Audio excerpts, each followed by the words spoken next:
कहला बानी जा कि पवन सिंह से हमनी के इतने हमें हाथ जोड़ी बा मिनती बा कि जिससे आवतानी तैसे हमनी के जगह जमीन घर द्वार बना के माने कतही हमनी के व्यवस्था कर दी।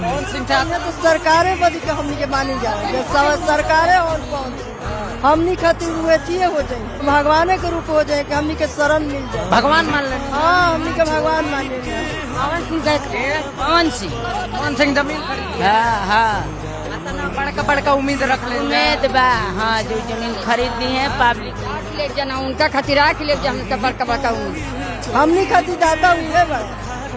हाँ जी हाँ दोस्तों, पावर स्टार पवन सिंह बन गए जवनिया गांव के हीरो। कहीं ना कहीं वहाँ के चाची चाचा लोग बहुत इनको पसंद करते हैं, वहाँ के फैन फॉलोइंग बहुत ज़्यादा हो गया। और कहीं ना कहीं जवनिया गांव का देख सकते हैं हालत, कितना घर वहाँ डूब गया सारा का सारा।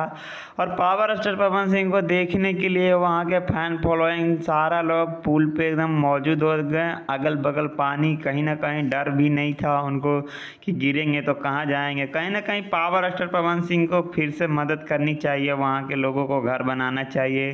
देख सकते हैं इस वीडियो के माध्यम से बोल रहे हैं चाची लोग की घर बनाइए। इस पे क्या कहना चाहते हैं आप लोग, कहना कमेंट बॉक्स में ज़रूर कहिए आप लोग अपना राय।